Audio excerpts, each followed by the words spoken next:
안녕하십니까. 제42회 영양사 시험 중에 식품학 과목을 맡고 있는 장미입니다. 지난 시간에 이제 위생학 수업을 같이 했었는데요. 오늘은 이제 식품학 및 조리원리 수업을 하도록 하겠습니다. 그래서 지난 시간에 이제 영양사 시험에 대해서 전반적으로 조금 설명을 드렸고요. 몇 문제 나온다, 몇 분 시험 본다 이런 부분들을 설명드렸기 때문에 오늘은 이제 또 식품화학에 대한 내용 앞에 간단히 설명드리고 수업을 진행하도록 하겠습니다. 그리고 저 말고 또 다른 교수님께서 또 수업을 하셨기 때문에 또 영양사 시험을 보는데 주의사항이라든가 필요한 사항들을 또 오리엔테이션 해주셨을 것이라고 생각을 하고 있고요. 자, 식품화학 및 조리원리는 2교시에 시험을 봅니다.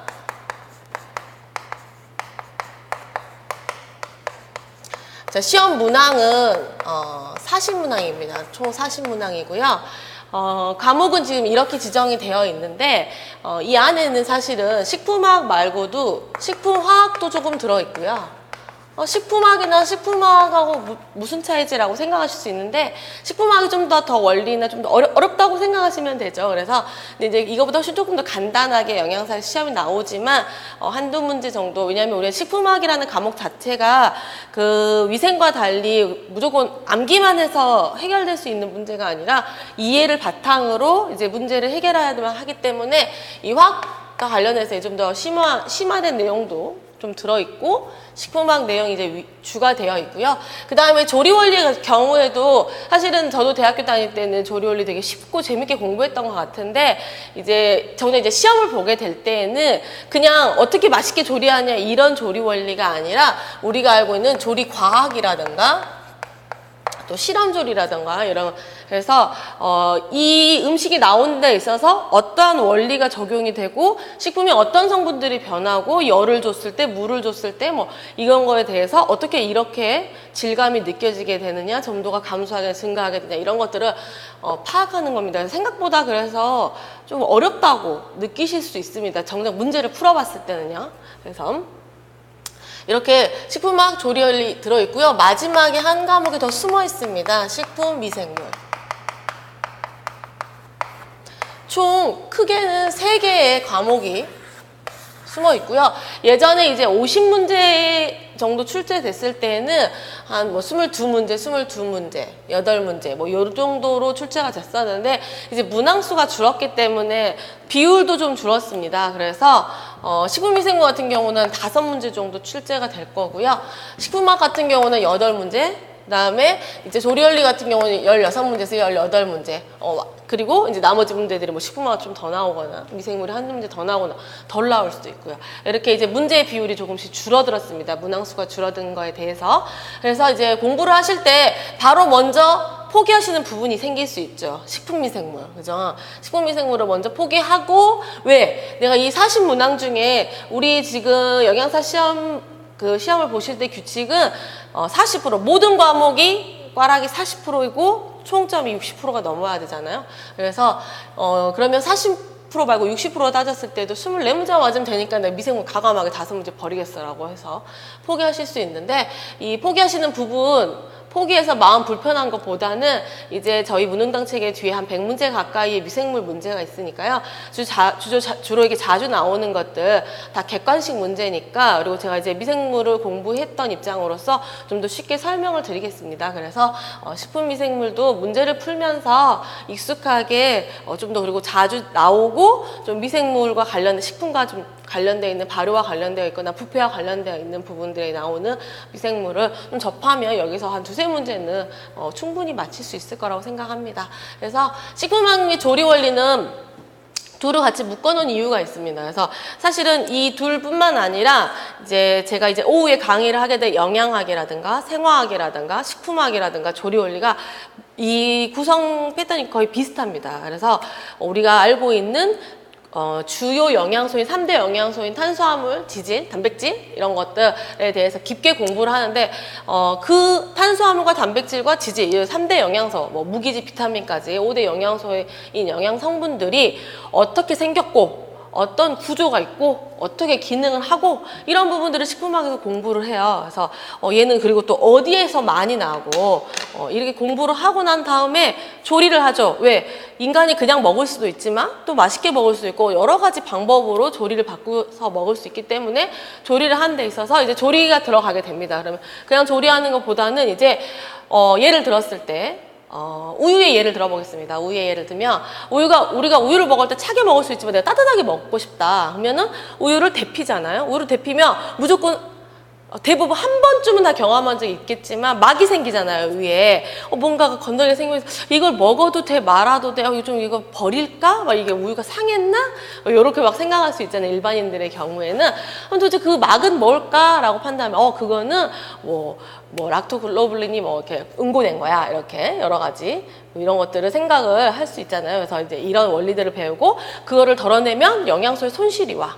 이런 부분들을 공부하게 되고 자 우유를 가지고 우유 말고 이제 뭐 우유에서 버터를 만든다 이렇게 표현하잖아요. 근데 실제적으로는 크림에서 버터를 만들게 되잖아요. 지방이 36% 이상 넘는 이런 크림을 가지고 버터를 만들 때 교동을 시켜서 지방구가 빼져서 버터가 되고 이것들이 이제 우유에 지방만 모아놓은 게 버터다 이렇게 이제 설명을 하잖아요. 그러면 도대체 버터가 어떻게 해서 버터가 됐고 또 버터를 했는데 얘가 진짜 우유에서 만든 지방으로 우유에서 나온 지방으로 만들어진 버터냐라고 뭐 위조를 감정한다 하면은 또 화학적 시험을 대비해서 지질의 화학적 시험 이런 것들을 또 거기에 적용을 해가지고 식품화학에서 배우는 내용들을 이제 그 유지의 버터로 확인하고 또 이런 부분들 또 우유를 가지고 이제 치즈를 만들어야겠다.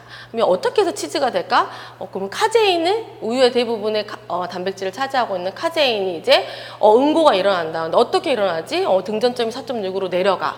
pH가 낮아지면 등전점 내려가. 그러면 아미노산, 단백질, 우리가 식품학의 단백질 파트에서 배우는 부분이잖아요. 왜 등전점에서는 침전이 되는가? 이런 부분들. 이게 이체해서 치즈가 만들어져서 이 치즈를 먹으면 어떻게 몸에 좋아. 이런 부분들. 그래서 이렇게 식품을 조리를 해서 실제로 먹었을 때 이 식품들을 먹었을 때 고분자가 어떻게 소화가 되고 이 소화가 된 것들이 흡수가 되는지 그런 부분들을 배우는 것이 영양학이고요.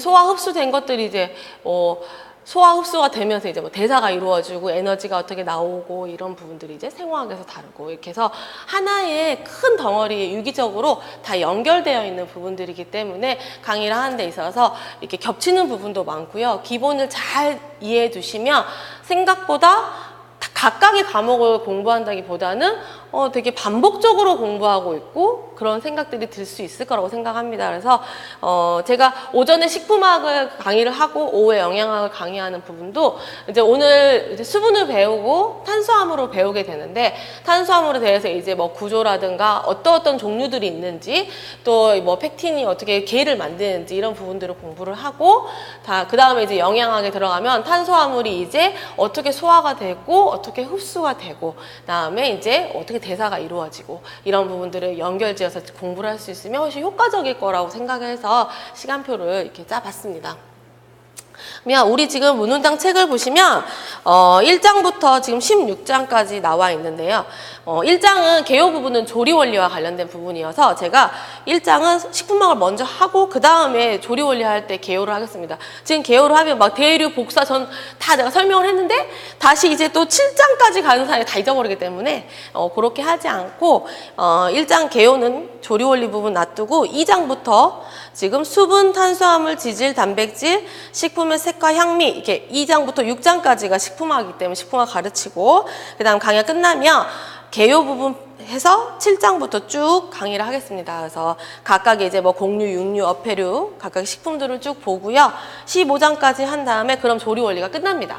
그러면 이제 16장에 들어가면 이제 식품 미생물이 나오게 되거든요. 식품 미생물이 이제 단독 파트로 이제 수업을 하면은 이 책을 이제 모두 문제를 풀 수 있게 되겠습니다. 자, 그러면은 이제 문제를 좀 풀겠습니다. 자, 이제 2장부터 수분부터 볼 건데요. 자, 수분 이제 문제를 풀기 전에 이 식품학은 이제 문제를 풀면서 그때그때 이론을 설명하는 부분이 어렵기 때문에 우선 조금 필요한 부분들을 먼저 이론 앞부분에 좀 설명을 드리고요. 이 이론 내용은 수분이나 뭐 탄수화물이나 각각의 영양소 모든 내용을 실은 게 아니고요. 지금 현재 이 문제집을 푸는 데 있어서 조금 도움이 되는 이론들을 먼저 바탕으로 했고요. 체계적으로 처음부터 끝까지 이론을 쭉 정리해 드리는 거는 한 10월 달쯤에 저희가 다시 이론 수업을 촬영하게 됩니다. 강의를 하게 될 때 그때는 이제 처음부터 차근차근 쭉 설명을 드릴 겁니다. 그렇지만 이제 어차피 이제 4년 동안 식품학은 사실은 제 기억에 한 1년 가까이 배우기 때문에 여러분들도 어느 정도 기본적으로 다 할 수 있는 부분이 있어서 그 기억들을 상기시켜주는 그 정도. 그다음에 혹시라도 원리를 몰랐던 부분들에 제 설명이 들어가서 좀 더 기억을 하고 원리를 알게 되어서 문제를 풀기 쉽게 그렇게 도와드리도록 하겠습니다. 자, 먼저 수분부터 보겠습니다. 자, 수분은 우리가 알고 있는 물입니다. 물. 그래서 수분 파트가 나오면 이제 뭐 물 그림 나오고 이렇게 이제 책마다 다 정해져 있는데 보시면 수분을 보시면 첫 번째 식품에서의 수분의 역할이 나오죠. 자, 식품에서의 수분의 역할을 보시면 식품 성분, 그 안에 식품 안에 있는 성분이라든가 외부에서 들어오는 성분 간에 이제 수분의 가장 첫 번째는 용매입니다. 용매. 용매로서 역할을 하게 됩니다. 물론 물에 녹지 않는 것에는 용매로서 역할을 할 수 없지만 물에 녹는 것들에 대해서 용매로서 역할을 할 수 있고요. 자, 물이 들어가 있으면 우리가 물이 말라서 퍼석퍼석한 거하고 물이 촉촉하게 들어있는 거하고 다르죠. 이 조직감에 영향을 줄 수 있기 때문에 품질에도 영향을 주고요. 그리고 이제 식품의 부패와 미생물 성장에 직접적인 영향을 준다고 해서 아주 중요한 부분입니다. 그래서 물이 없으면 우리도 인간 살 수 없듯이 미생물도 물을 아주 중요합니다. 수분을. 그래서 수분이 많은 식품은 그만큼 미생물의 성장이 쉽기 때문에 여러 가지 미생물들이 자라고 압도적으로 이제 세균이 잘 자랄 수 있고요. 이제 수분이 아무리 감소를 해도 곰팡이나 이런 것들은 거기에 버티면서 또 자랄 수 있지만 아예 없는 수분이 아예 전혀 없을 때는 미생물이 전혀 생존하지 못합니다. 그래서 이 수분과 미생물과의 관계는 뒤에 이제 그래프를 보면 좀 더 자세히 또 설명을 드릴 겁니다. 자, 그래서 미생물의 성장, 또 미생물이 성장하면서 오게 될 부패나 발효 이런 것들과 관련돼 있고요. 식품의 부피 및 중량에도 영향을 주고 왜냐하면 수분이 날아가면 중량이 감소하니까요. 자, 단백질이나 전분을 콜로이드 용액으로 만들어 함수량에 따라 가역적으로 졸과 계를 형성한다라고 써져 있잖아요. 이 단백질이나 전분은 우리가 알고 있는 친수성의 콜로이드 있잖아요. 콜로이드는 영어로 콜로이드라고 우리나라 말로는 교질이라고 하죠. 교질 용액이어서 물에 녹는 진 용액이 아니라 현탁되어 있는가 이렇게 그냥 뿌옇게 퍼져 있다. 그래서 교질 용액으로 이 설정되는 입자 크기들이 다 있죠. 그래서 그 크기에 있는 입자들이 퍼져 있는 상태인데 얘들이 이제 이렇게 그러니까 물을 가해가지고 열을 주면 이렇게 유동성을 갖게 되는 졸의 상태가 됐다가 다시 냉각하면 계래 상태로 형성이 되기도 하죠. 그래서 뭐 가장 쉬운 예는 너무 많습니다. 우리 곰국 같은 거 있잖아요. 곰국 먹을 때 엄마가 뜨겁게 데펴주면은 후루룩 마시다 그대로 가만히 놔두면 굳어 있죠. 그 다시 또 불 가하면 또 다시 또 이제 국물로 바뀌죠. 액체로. 그래서 이런 역할을 수분이 해준다 하고 간단히 아시면 되겠습니다. 자, 수분의 구조 한번 보시면요. 물 분자의 구조 한번 봐야겠죠. 자, 물 분자는 굉장히 간단합니다. 사실은 매우 간단한데 이 물 분자는 되게 간단한데 물리화학적 특성은 매우 성질은 아주 복잡합니다. 복잡한데 굉장히 이 부분은 뭐 굳이 막 이 숫자까지 이런 거 전혀 외울 필요 없이 그냥 참고만 하는 겁니다. 저희도 막 강의할 때 이게 미키마우스 머리라고 이런 얘기도 많이 하는데 구조를 보시면 하나의 산소와 두 개의 수소로 이루어져 있습니다. 하나의 산소. 자, 산소를 보시면 음전하를 띠고 있죠. 결합되지 않는 음전하를 띠고 있고 그 다음에 양쪽의 수소들은 결합되지 않은 양전하를 띠고 있습니다. 그래서 음전하와 양전하 두 개인 쌍극자 이런 표현을 들어보신 적 있죠? 쌍극자를 성질을 갖고 있습니다. 자, 수소와 산소 사이에는 공유결합을 하고 있습니다. 그래서 뭐 길이 뭐 0.96 뭐 이렇게 나오잖아요. 그래서 공유결합을 하고 있고 이 공유결합과 공유결합의 각도는 104.5도다. 이렇게 알고 있으면 되죠. 자, 공유결합을 하고 있는데 쌍극자를 띠고 있잖아요. 그러면 이 물분자 하나에 말고 여러 개의 물분자를 보시면 자, 여기 보시면 마이너스와 여기 있는 플러스가 서로 이제 극을 띠고 있기 때문에 서로 끌어당깁니다. 끌어당겨서 이렇게 결합을 하는 요것이 우리가 잘 알고 있는 수소결합입니다. 유명한. 그래서 수소결합 상태로 각각의 물 분자들이 이렇게 서로 결합을 하고 있습니다. 그래서 이제 물 분자와 물 분자가 물 분자끼리 결합하고 있다. 그 결합은 뭐지? 이렇게 문제가 나오면 수소결합 이렇게 생각하시면 됩니다. 그래서 이 물 분자들은 이런 구조를 가지고 있다. 자, 그러면 이제 물 분자 수분이 나왔을 때 가장 자주 기출이 되는 부분은 요 자유수와 결합수입니다. 자유수와 결합수는 너무 잘 여러 번 들어봤던 내용이고 정리도 다 잘 되어 있을 것이라고 생각합니다. 그래서 쭉 한번 읽어서 이제 기억을 한번 상기시켜 보겠습니다. 자, 자유수와 결합수는 말 그대로 식품 중에 자유로이 운동을 하고 있는 물, 여기 자유롭게 움직이고 있는 물을 자유수, 그 다음에 식품 성분과 강하게 결합되어 있는 물을 결합수라고 합니다. 그래서 각각의 자유수는 말 그대로 이제 자유롭게 움직일 수 있기 때문에 그것만의 특성을 가지고 있고, 얘들은 이제 식품 성분이 단백질이라든가 지방이라든가 이런 탄수화물이라든가 이런 성분과 결합이 되어 있기 때문에 결합이 되어 있는 이 형태로 인해서 다른 특성이 부여가 됩니다. 보시면 자유수부터 보시면, 자, 극성이 크기 때문에 용질의 용매로 작용할 수 있습니다. 용매로 작용할 수 있다. 건조시키면 제거됩니다. 이게 우리가 이렇게 이제 여러 가지 방법으로 물을 날리게 됐을 때 물이 빠지잖아요. 그때 빠지는 물은 다 자유수입니다. 그래서 제거가 될 수 있고, 0도씨 이하로, 우리 얼음 만들 때 0도씨 이하로 내리면 동결되죠. 얼죠. 자, 4도씨에서 밀도가 가장 크고 동결에 의해서 부피 팽창하죠. 그래서 물을 이 어떤 용기에 넣고 그냥 얼리는데 꽉 차서 넣으면은 깨지죠. 용기가. 왜? 부피가 팽창하기 때문에. 자, 쌍극자로서 전자파에 의해 분자가 회전해서 발열에 관여하고 있고 식품 성분과 관계없이 이동할 수도 있습니다. 미생물의 번식과 성장에 이용 가능한 물입니다. 미생물의 번식과 성장에 이용 가능하기 때문에 식품을 오랫동안 보존하고 싶으면 자유수를 줄여야 됩니다. 식품을 오랫동안 보존하기 위해서는 결합수를 줄이는 것이 좋다. 틀린 문구입니다. 자유수를 줄여야만 미생물이 이용할 수 있는 물이 없어집니다. 그럼 미생물 물이 없으니까 못 자라. 그래서 식품을 오래오래 먹을 수 있어. 자, 7번 보시면 비점과 유증점, 끓는 점과 녹는 점 다 높고 증발열, 융해열, 비열, 표면장력 점도 다 큽니다. 자, 화학 반응에서 직간접으로 관여하고 있는 물이 자유수고, 결합수 보시면, 자, 먼저 용질에 대해서 용매로 작용하지 않습니다. 용매로 작용하지 않고요. 100도씨 이상에서도 건조가 어려우며 0도씨 이하, 마이너스 20도씨 이하에서도 얼지 않는 물입니다. 자, 100도씨 이상에서 건조가 어렵다는 것은 얘가 수증기압이 낮기 때문입니다.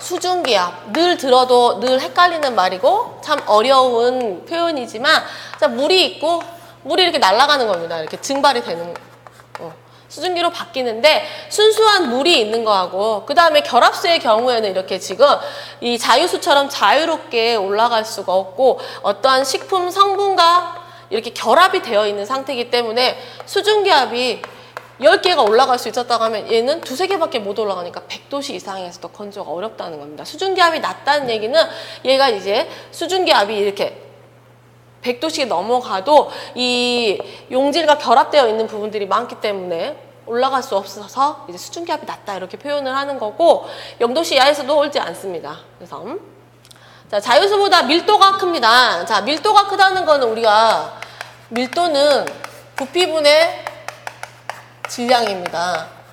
자, 부피분의 질량을 밀도라고 하는데, 잘 보시면 결합수는 이제 이미 식품 성분하고 결합을 하고 있기 때문에 누가 무거워져? 질량이 무거워지죠. 식품하고 이렇게 꽉 묶여 있으니까.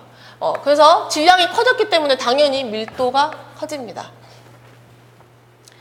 자, 식품 성분의 침전, 점도, 확산 등이 일어날 때 함께, 그러니까 성분이 움직일 때 같이 움직인다는 거고, 미생물의 번식과 성장에 이용이 불가능합니다. 그렇죠? 정확히 서로 다른 부분들 있잖아요. 그런 부분들이 보기에 나왔을 때 기본 개념을 정립해 두시면 절대 헷갈리지 않습니다. 이 많은 문항을 다 외우려고 하면 식품학은 외우기가 힘듭니다. 물론 내가 알파고다 이러면 외울 수 있지만 이해하시게 되면은 쉽게 또 문제를 푸는데, 그리고 이제 우리가 시험을 보러 가면은 보통 다 알고 있는 내용도 갑자기 머릿속에 하얘지는 순간이 오잖아요. 그때는 모든 것들을 떠올려야 됩니다. 그래서 제가 가끔 이렇게 수업할 때 농담도 많이 하고 내 주변 사람들 얘기 많이 하고 예시도 많이 들고 막 이런 게, 선생님들이 그런 얘기를 하는 이유는 네가 공부를 했는데도 갑자기 생각이 안 났을 때는 그 농담이라고 생각을 해서 요 내용이 끄집어 내버려 막 이런 거거든요. 물론 뭐 잠을 그만 자라 이런 것 때문에 이야기를 할 때도 있지만 이렇게 여러 가지 예시나 이런 것들을 들어서라도 이제 뭐 노래도 만들고 뭐 줄임말도 만들고 막 이렇게 열심히 노력을 하잖아요, 선생님들이. 그랬을 때 이해해서 이해 바탕으로 외우시면 절대 헷갈리지 않을 수 있습니다. 자, 식품 성분과 이온 결합이나 수소 결합을 하고 있고요. 조직을 압착해도 제거되지 않는 물이 결합수입니다. 자, 그 다음 장 보시면 이제 이 결합수의 모양이 결합수, 그다음에 준결합수, 자유수가 있는데 얘들이 이런 말 있고 대충은 알겠는데 식품 속에 어떻게 있을까? 좋은 그림이 있어서 참고해 봅니다. 자, 보시면 당질, 뭐 다른 식품 성분, 단백질 이런 성분들이 있고 그 위에 요게 파란 부분 있잖아요. 가장 가까이에 결합되어 있는 물이 바로 결합수고, 이 결합수, 물에 다시 물이 결합되어 있는 경우 있잖아요. 이것도 결합수라고 표현하기도 합니다. 책에 따라 준결합수라고 표현하기도 합니다. 그래서 같은 방식입니다. 그러니까 물과 물끼리 결합하고 있는 상태이기 때문에 자유수는 아니잖아요. 그래서 준결합수라고 하기도 하고 결합수라고 표현하기도 하고 이런 영역이 있고요. 이 영역 밖으로 이렇게 자유로이 떠다니고 있는 물들을 자유수라고 합니다. 자, 그러면 이제 우리가 수분 활성도 개념을 조금 기억해 둬야 됩니다. 그죠? 수분 파트에서는 나오는 문제가 정해져 있어요. 그래서 쉽게 나온다 그러면 자유수, 결합수 비교가 나올 것이고, 조금 더 어렵게 나온다고 해도 뭐 이거 문제 푸는 문제나 이런 것들 나오거나 아니면 이 등원 학습 곡선 이런 내용들 나오겠죠. 그래서 내용들이 큰 덩어리로 정해져 있기 때문에 이 내용들만 정확히 숙지를 하시면 되겠습니다. 자, 수분활성도 보시면은 우리가 이제 수분활성도의 개념을 파악할 수밖에 없는 이유는 우리가 어떤 식품을 놓고 수분 함량을 따질 때 이 식품을 지금 현재 이 강의실에 놔두고 얘는 지금 수분이 몇 퍼센트 이렇게 이렇게 이제 측정을 할 때 이 수분이 계속 일정하지 않잖아요. 왜냐면 뭐 장마가 졌어 그러면은 이 식품이 수분을 이제 끌어들여서 흡습을 할 것이고, 너무너무 건조해 그러면 이 공기 중에 있는 수분이 탈습이 될 거 아니에요. 그래서 이 수분은 계속 왔다 갔다, 그래서 우리 상대습도라는 표현을 쓰잖아요. 그래서 수분이 왔다 갔다 하고 있는 상태이기 때문에 그렇게 수분 함량을 하는 것은 정확하지 않다. 그래서 이제 대부분이 수분 활성도의 개념으로 수준기압을 이제 그 공식으로 수분 활성도에 대한 개념으로 수분에 대한 내용들을 이제 저희가 많이 정립을 하고 있습니다. 자, 수분 활성도는 보시면 임의의 온도에서 그 식품이 나타내는 수준기압에 대한 같은 온도에 있어서의 순수한 물의 최대 수준기압이다. 자, 이거 보시면 말 그대로 분모에는 이제 물이 있고 위에 이제 식품의 수분 수준기압을 넣어주면 된다 이 말인데, 여기서 우리 주의할 점이 요겁니다. 같은 온도, 앞에 임의의 온도로 쓰였죠. 어떤 온도를 해가지고 20도다 했으면 여기도 20도여야 된다. 요것만 지키면 됩니다. 그래서 같은 온도에 대해서 순수한 물의 최대 수준기압이다. 그리고 이 식품에 수분에 녹아있는 용질의 종류와 양에 따라서도 영향을 받기 때문에 두 가지로 우리가 항상 이제 익숙하게 공식을 외우죠. 보시면 밑에 이제 순수한 물의 수준기압을 넣고 위에 수준기압을 넣으면 이제 수분 활성도를 구할 수 있고요. 내가 이제 용질과 그다음에 용매에 대한 내용을 알고 있으면은 여기 이 공식에 집어넣어가지고 라우르 법칙에 집어넣어가지고 이제 또 풀 수 있습니다. 그래서 공식은 용매의 몰수에다가 용질하고 위에다 용매만 집어넣어주면 됩니다. 그래서 이러면은 수준기압을 구할 수 있고, 뭐 예시도 있잖아요. 그러니까 우리 문제집에는 예시가 없어서 제가 뭐 예시 하나 드리자면 16% 수분과 이때 주로 나오는 용질은 설탕 아니면 소금 나옵니다. 그죠? 설탕 아니면 소금이 나오는데 12% 소금, 11% 소금을 함유한 이 식품의 AW를 구하세요. 이렇게 나오면. 자, 그러면은 대부분 이제 문제에서는 이 수분이니까 물과 소금의 분자량을 알려줍니다. 근데 알려주지 않을 수도 있겠지만 알려줄 거라고 생각을 합니다. 그러면 H2O는 물 분자는 뭐 18이다, 분자량이. 우리가 소금 NaCl은 58.44거든요. 58.4다 이렇게 알려줍니다. 뭐 설탕이다 그러면 340이다 이렇게 분자량을 알려주면 끝납니다. 이제 문제는 아주 쉽게 풀 수 있죠. 밑에 이제 분모에는 용매는 물이잖아요. 그래서 18분의 16 그다음에 소금 용지를 넣었잖아요. 그래서 58.4분의 얼마 들었어? 12%. 그다음에 위에 용매니까 18분의 16 이렇게 해서 계산해주면 됩니다. 그럼 계산기는 반입이 안 되나 영양사도? 그래서 반입이 안 되니까 손으로 잘 풀어주시면 됩니다. 여기서 공식을 열심히 했는데 산수가 안 돼. 이런 불상사가 있지 않았으면 좋겠습니다. 자, 수분 활성도 이렇게 구하시면 되고요. 이런 문제 나오셨을 때 구하시면 되고요. 이제 식품에 있는 수분 함량과 수분 활성도에 대한 내용이에요. 그래서 가끔 이제 지금 우리도 이 문제집에 있지만 과일, 채소, 수분 함량과 수분 활성도 이런 내용들이 뭐 맞는 거 골라라, 틀린 거 골라라 이런 문제가 나왔을 때 쭉 보시면은 보통 지금 식품은 보통 이렇게 우리가 생각하는 달걀, 생선, 육류 이런 데 보시면 거의 수분 활성도 보시면 0.97, 98 이 정도 이 수준이죠. 채소 막 거의 0.99 이런 수준입니다. 그래서 함량이 낮아지는 거 비례적으로 낮아지지 않아요. 그래서 잘 보시면 건조과일 같은 경우는 예를 들어 18%다, 20%다 이러면 수분 활성도 0.72에서 0.8 정도다 이렇게. 뭐 밑으로 뭐 곡류는 더 낮아지죠. 곡류 더 낮아지고. 그래서 각각의 이제 참고하시라고 실어 두었습니다. 자, 그러면 이제 그 다음에 우리 중요한 거 하나 나옵니다. 자, 개념 잡기 해야 하는 등온, 흡습, 탈습 곡선. 자, 기억을 되살려가지고 우리가 다 공부했던 내용이니까 한번 보겠습니다. 자, 등온, 흡습, 탈습 곡선입니다. 그러면 식품을 이 곡선을 먼저 보시면 우리가 식품이 여기 수분이 많이 있는 상태가 지금 원식품입니다. 여기 밑에서부터 곡선을 보는 게 아니고 원재 식품은 아까 봤듯이 0.98, 99 정도 되잖아요. 그러면 우리가 실례로 뭐 북어라든가 오징어 이런 예를 많이 들거든요, 보통. 그러면 이제 오징어가 있는데 생물 오징어가 있을 때 탈습을 합니다, 이렇게. 탈습을 한 다음에 그 마른 오징어가 됐잖아요. 물을 떨어뜨렸습니까? 마른 오징어가 된 다음에 다시 물에 담가놨습니다. 그럼 다시 생물 오징어가 되느냐? 절대 되지 않죠. 생태를 말려서 이제 뭐 북어를 만들었거나 이렇게 물기를 건조를 시킨 다음에 다시 물속에 아무리 담가놔도 다시 원위치 되지 않잖아요. 자, 그래서 이렇게 곡선의 사이에 차이가 생기게 됩니다. 자, 이 차이가 생긴 이 부분을 우리가 이력 현상이라고 합니다. 그래서 원래 있었던 식품의 수분까지 아무리 올려준다고 해도 이 부분에 그만큼의 수분의 차이가 생기죠. 여기까지 올려줄 수도 없지만, 그래서 탈습 곡선이 윗부분이고 다시 흡습을 시켜도 이력 현상이 일어난다.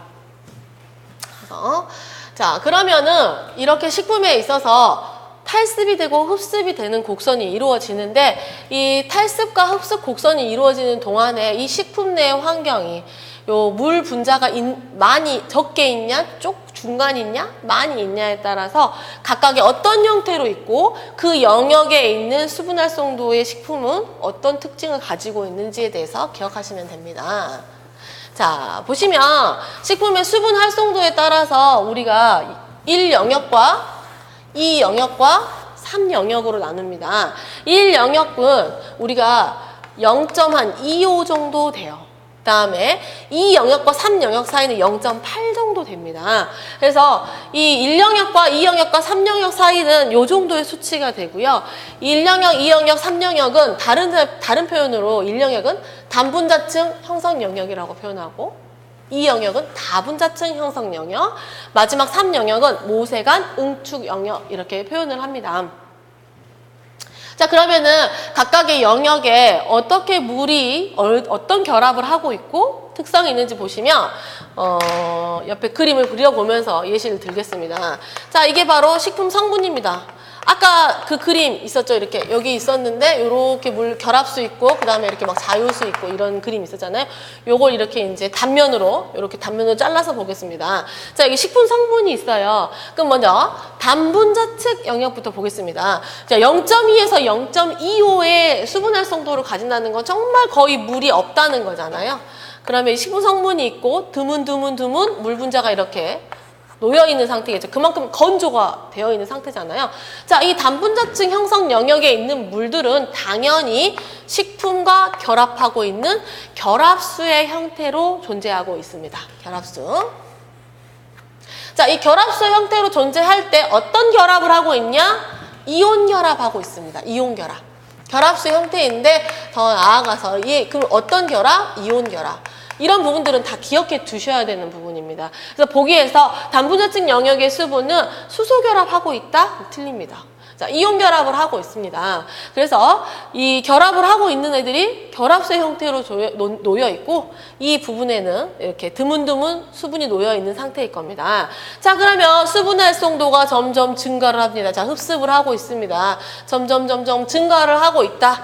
점점 증가를 하면 이제 점점 이렇게 물이 점점 더 채워진다는 얘기죠. 이렇게 채워지고 있습니다. 자, 채워지다가 0.1 영역과 2 영역의 경계선 정도 되는 이 0.3 영역에 오시면 0.3 정도에 오시면 우리가 잘 알고 있는 BET 포인트에 맞닥뜨리게 됩니다. 자, BET 포인트는 뭐냐?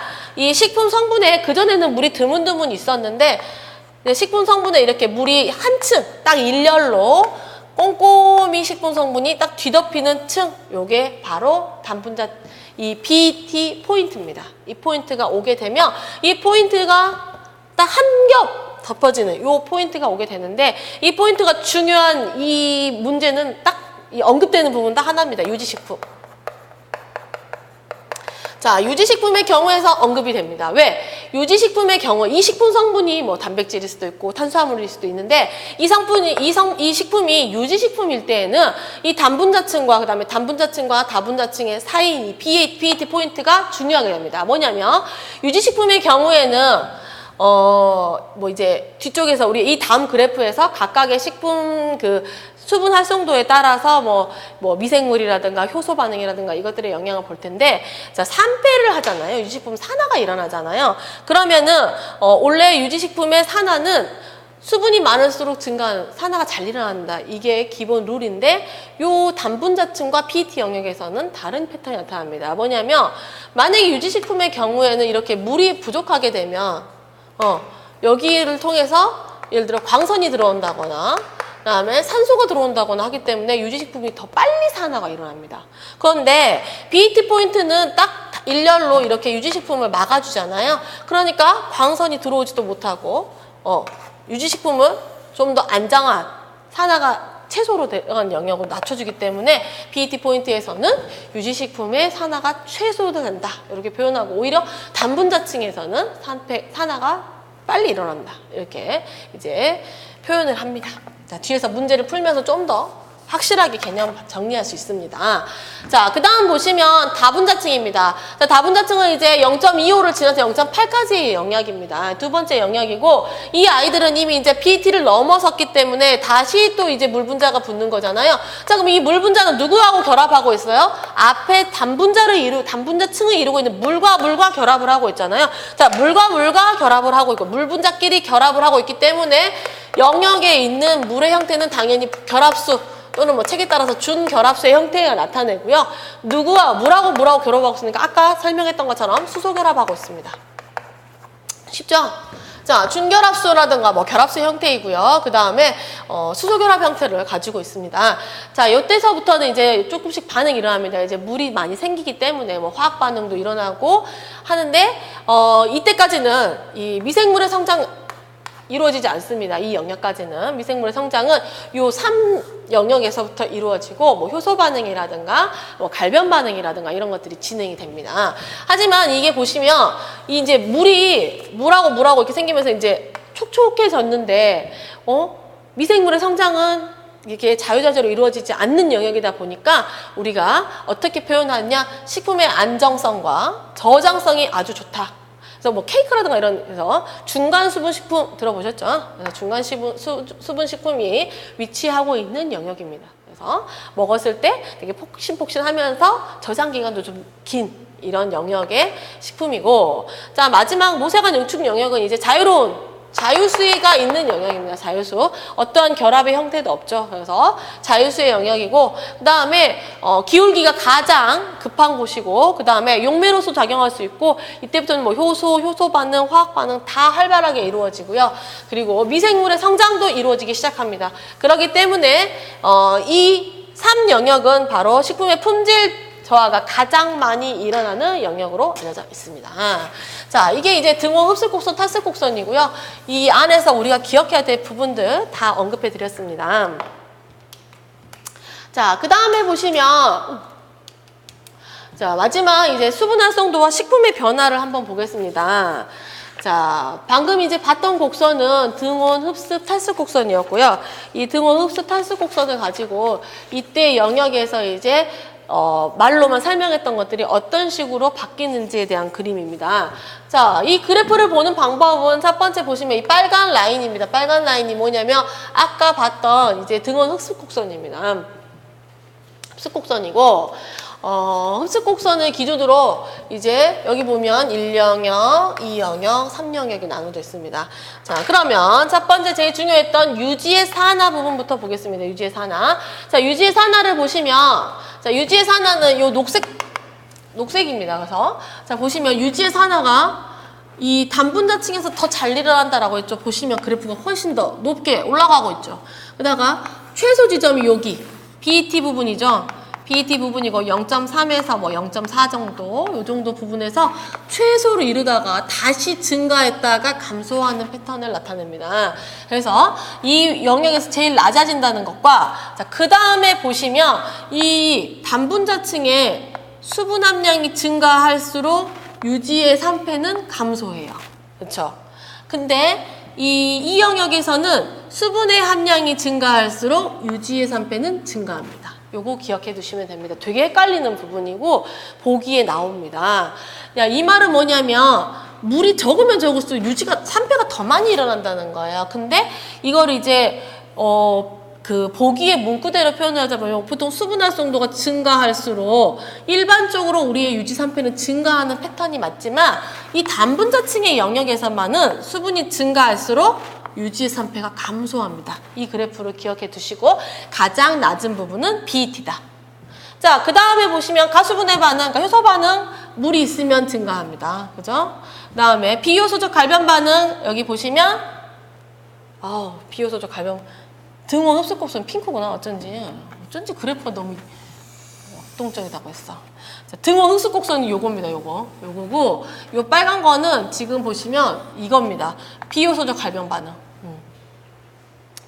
자, 이거 보시면 비효소적 갈변 반응은 지금 이 빨간 곡선인데 이제 이 영역부터 점점 증가를 하다가 어디를 기억하느냐. 비효소적 갈변 반응은 바로 이 0.6과 0.7 사이, 0.6과 0.7에서 최대가 된다. 자, 비효소적 갈변 반응은 이제 우리가 뒤에 색과 갈변에서 배우지만 마일라드 반응 같은 거, 이런 것들이 이 갈변이 최대로 일어나는 부분이 이 부분이고 나중 되면은 다시 감소를 합니다.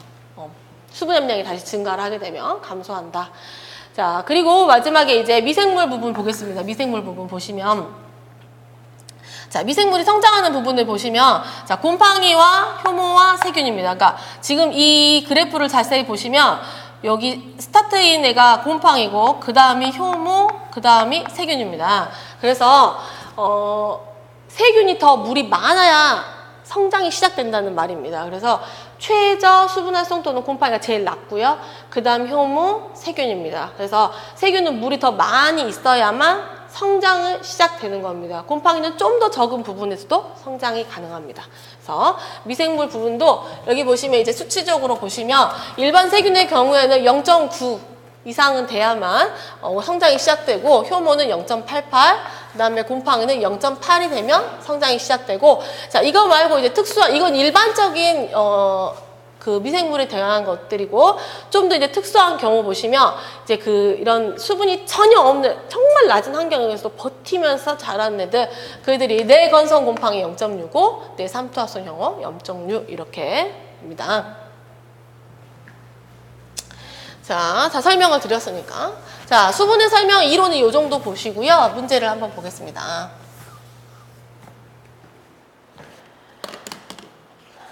자, 우리 책 페이지 8페이지 보겠습니다.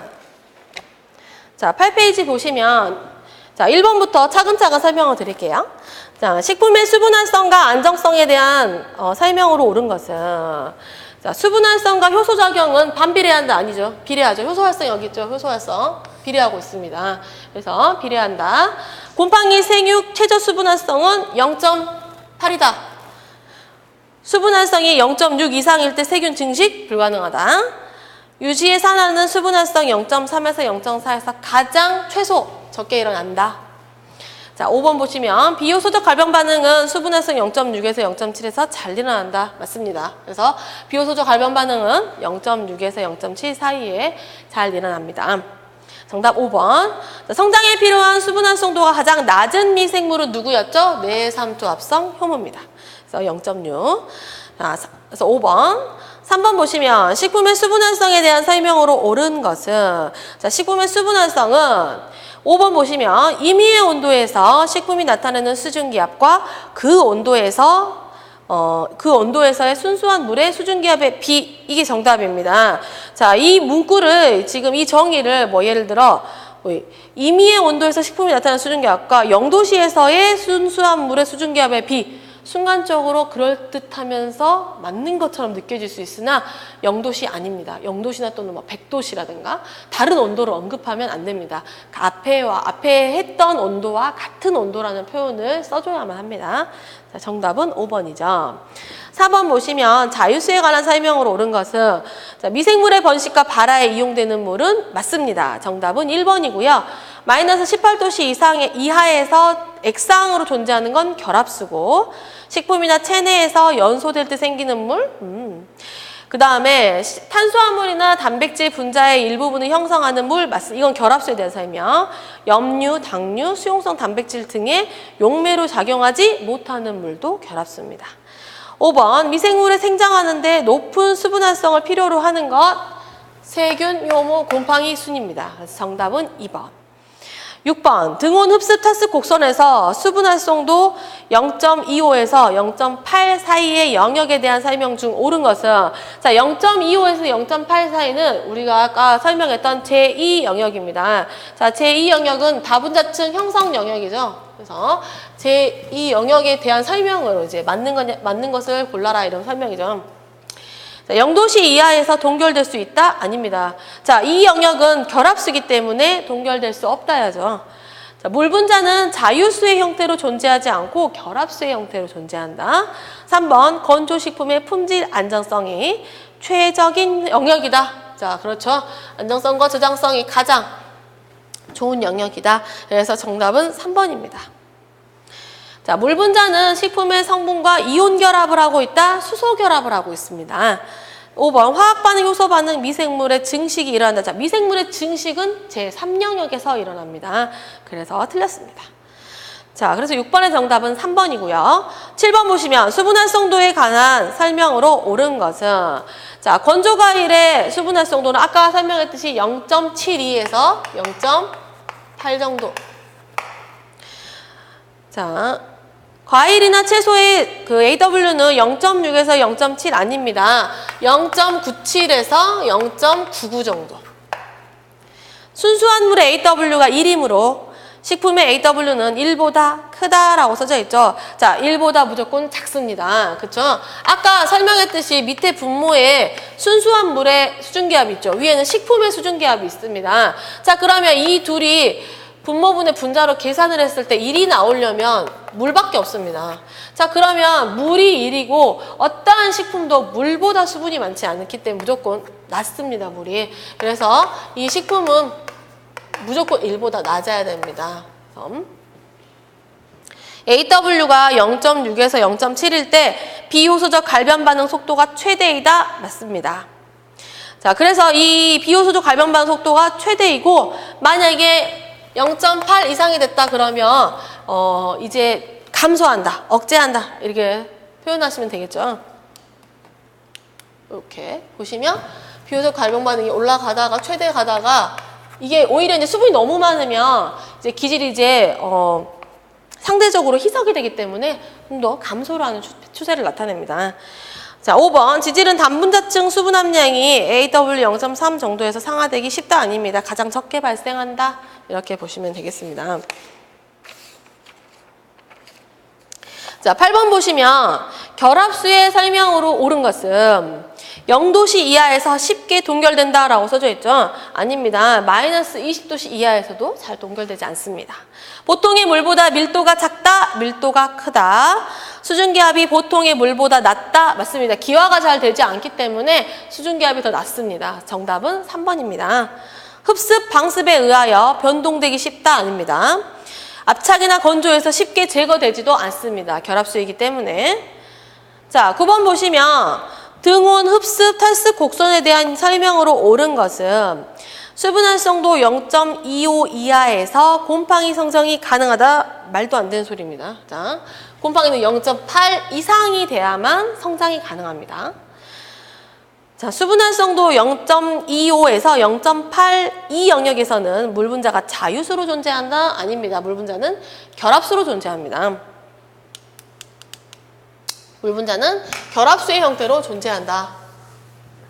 그 다음에 건조식품의 안정성이 가장 큰 영역은 수분 활성도 0.8 이상 아닙니다. 안정성이 가장 큰 영역은 여기 제2 영역입니다. 8 이상의 3 영역은 안정성이 품질 저하가 가장 많이 일어나는 영역입니다.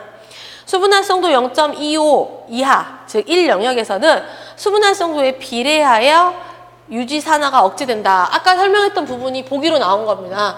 수분 활성도가 증가할수록 유지 산화가 억제되죠. 억제되고 왜? 물이 점점 채워지잖아요. 그러면 점점 광선이 들어올 확률이 줄어들게 되죠. 그래서 억제되고 요 정도 딱 단분자층이 되면 최소가 된다. 같은 수분 활성에서 수분 함량은 탈습시보다 흡습시가 더 높다? 아닙니다. 탈습이 더 높죠. 탈습이 더 높게 올라가 있죠. 그 다음에 흡습은 탈습할 때만큼 물 올라가지 못합니다. 그래서 탈습이 더 높습니다. 10번. 등온 흡습 곡선 및 등온 탈습 곡선에 대한 설명으로 옳은 것은 자, 모양은 길게 늘어진 S자형이다. 자, S자형이 아니라 역 S자형이라고 우리가 표현합니다. 이 등온 흡습 곡선, 탈습 곡선에서 이 S는 시그모이드의 약자예요. 그래서 이 S의 형태를 가지고 있어야 하는데 얘는 역으로 생겼죠. 그래서 역 S자형. 2번, 수분 활성도 0.25, 즉 1 영역의 수분은 식품 성분과 단분자층을 형성하고 있습니다. 그렇죠? 정답입니다. 자, 식품 중 대부분을 차지하는 것은 수분 활성도 0.25에서 0.8인 이 영역입니다. 그죠? 이 영역이다. 아니다. 2영역이다. 3영역이죠. 자, 그래서 다시 설명해 줄게요. 식품 중 대부분을 차지하는 것은 수분 활성도 0.25에서 0.8 이 영역에다 틀렸고 우리가 보통 아까 수분 활성도 식품 내 수분 활성도 보셨듯이 0.9, 0. 막 이렇게 올라가 있었잖아요. 건조한 과일도 요 정도였잖아요. 그러니까 즉 우리가 이제 일반적으로 먹는 식품들은 요 3영역에 있는 것들이 많습니다. 수분 활성도 0.8 이상 의 수분은 식품 성분과 다분자층을 형성한다? 아닙니다. 자유수를 형성합니다. 자, 두 곡선이 일치하는 현상을 히스테리시스 효과, 이력 현상이라고 한다. 두 곡선이 일치하지 않는 현상. 이거를 이력 현상 또는 히스테리시스라고 한다. 그래서 정답은 2번이 됩니다. 자, 여기까지가 수분이고요. 10분 쉬었다가 다시 하겠습니다.